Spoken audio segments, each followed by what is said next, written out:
نریندر مودی نے کہا جی ہم 11 دن کے اندر پاکستان کو فتح کر سکتے ہیں. ایک ملک کا سربراہ اس طرح کی سٹیٹمنٹ دے جب دونوں ممالک کے پاس ایٹمی ہتھیار ہوں تو وہ تھوڑا سا وہ نارمل نہیں ہو سکتا. آدمی کوئی ایک نارمل انسان اس طرح کی بات نہیں کر سکتا کہ میں 11 دن میں فتح کر لوں گا. یہ اس کا صرف مقصد یہ ہے کہ وہ جو اس کا ہندوتا کا بیس ہے ان کو خوش کر رہا ہے, کیونکہ وہ جتنا ہندوستان میں اب انتشار بڑھتا جا رہا ہے وہ ایک انگریزی میں سینگ ہے کہ the last refuge of every scoundrel is patriotism. یہ نیشنلزم کے پیچھے چھپتے ہیں پھر جا کے کہ میں جی 11 دنوں میں پاکستان کو فتح کر لوں گا. ادھر سے ان کا آرمی چیف سٹیٹمنٹ دیتا ہے کہ ایک اشارہ اسمبلی ہماری پارلیمنٹ کرے تو ہم آزاد کشمیر کو فتح کر لیں گے. گھبرائے ہوئے لوگ ایسی سٹیٹمنٹس دیتے ہیں اور گھبرائے ہوئے وہ ہیں اس وقت, وہ پھنس گئے ہیں. میں اپنی آزاد کشمیر کی اسمبلی اور اپنے لوگوں کو ایک چیز سے آگاہ کرنا چاہتا ہوں. کسی صورت ہمیں ایک ٹریپ میں نہیں پڑنا چاہیے.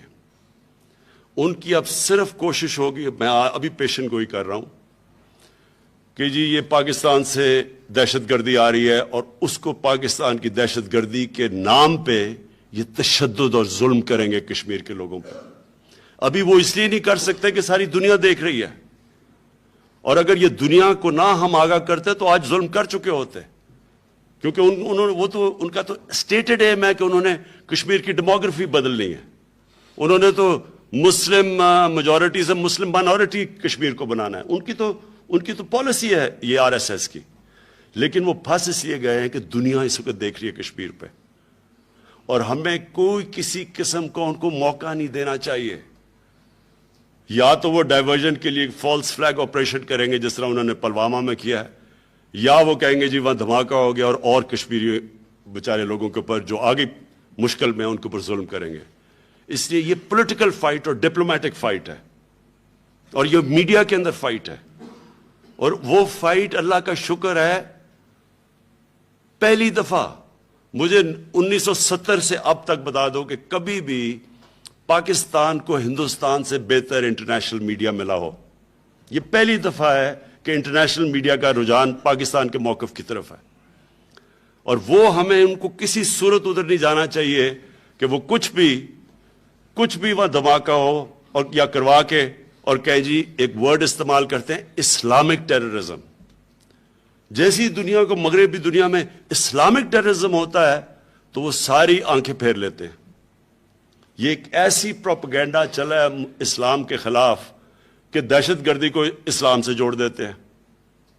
ہماری بھی بدقسمتی ہے کہ ہماری بھی مسلمان دنیا کے لیڈرز نے اس کو کھل کے ایکسپوز نہیں کیا. کبھی کسی نے کہا ہندو ٹیررزم یا یہودی ٹیررزم یا کرسچن ٹیررزم. جس آدمی نے جا کے 50 مسلمانوں کو مسجد کے اندر مار دیا تھا, کبھی کسی نے کہا کہ اور نہیں تھی, کیونکہ دین اور ٹیررزم کا کوئی تعلق نہیں ہے, لیکن اسلام کے ساتھ جوڑ دیا انہوں نے. اور یہ 9/11 کے بعد ہر جگہ مسلمانوں پہ تشدد ہوا اسلامک ٹیررزم کے نام پہ. اس لیے ہمیں بڑا کیئرفل رہنا چاہیے کہ ان کا کیا گیم پلان ہے. ہم نے اس ٹریپ میں نہیں پڑنا. ہم نے اس وقت جو ہم کامیاب ہو رہے ہیں اس تحریک میں, ڈپلومیسی میں, پولیٹیکل تحریک میں, میڈیا میں, ہمیں اس پہ رہنا چاہیے. اور میں جو آخر میں بات کرنا چاہتا ہوں آپ سے, جو میری اسمبلی AJ کی اسمبلی سے بھی بات اور حریت کے ممبر سے بھی بات ہوئی تھی, میں یہ چاہتا ہوں کہ آپ آپس میں پہلے میٹنگ کر لیں, پھر فوری طور پہ جب بھی آپ تیار ہیں ہمارے ساتھ میٹنگ کریں. ایک کمیٹی بنائیں گے جو مسلسل آپ کی مشاورت سے پوری پلان بنائیں گے, کیونکہ ہم نے یہ کشمیر ایشو کو اب ہم نے نیکسٹ لیول کے اوپر لے کے جانا ہے. ایک بات ٹھیک کہی گئی یہاں کہ UN جنرل اسمبلی کے بعد ہم نے کشمیر کو اٹھایا نہیں, ہم نے بلکہ کشمیر ڈرفٹ کر گیا. اس کی بدقسمتی ہے کہ جنرل اسمبلی کے بعد ایک بہت بڑا کوئی دھرنا شروع ہو گیا کہ جی پتہ نہیں کوئی طوفان آ رہا ہے اسلام آباد میں. وہ سارا 1 مہینہ اسی کے اندر چلا گیا. حالانکہ وہ اس وقت کشمیر کا ایشو پیک پہ تھا، لیکن کوئی فکر نہیں ہے. ابھی بھی کشمیر ساری دنیا کے اندر آپ کو پتہ ہے 600 یہ انپریسیڈنٹڈ ہے. 600 یورپین یونین کے پارلیمنٹیرینز نے کشمیر کے اوپر قرارداد پاس کی ہے یورپین پارلیمنٹ میں. 150 امریکن لیجسلیٹرز نے اور برٹش لیجسلیٹر اسمبلی میں کشمیر اٹھایا ہے. یہ کبھی پہلے نہیں ہوا. میڈیا کے علاوہ یہ ان کی پولیٹیکل ایریاز کے اندر یہ چلی گئی ہے. اس لیے یہ ہے ہماری اسٹرینگتھ. اس کے لیے ہم پوری پلاننگ کریں گے. ہم ان کو بتائیں گے، آگاہ کریں گے کہ مقبوضہ کشمیر میں کس طرح کا ظلم ہو رہا ہے. ہم ان کو باقاعدہ انفارمیشن پرووائڈ کریں گے. اور سب سے بڑی جو ہماری طاقت باہر بیٹھی ہوئی ہے وہ ہے ہمارے اوورسیز پاکستانیز اور کشمیریز. یہ کبھی بھی اتنی زبردست طریقے سے موبلائز نہیں تھے جتنے آج موبلائزڈ ہیں. جس طرح کی ڈیمونسٹریشنز ہوئی ہیں ہیوسٹن کے اندر اور نیو یارک میں نے اپنی زندگی میں کبھی اس طرح اپنے ڈائسپرا، اپنے اوورسیز پاکستانیز اور کشمیریز کو ہم نے کبھی اس طرح ان کو نکلتے نہیں دیکھا.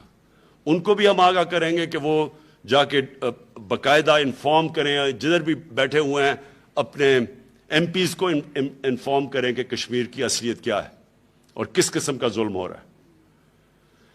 میں پھر سے آپ کا سب کا شکر گزار ہوں. میری جو آپ سے انٹریکشن ہوا شروع میں بڑے زبردست سجیشنز آئے.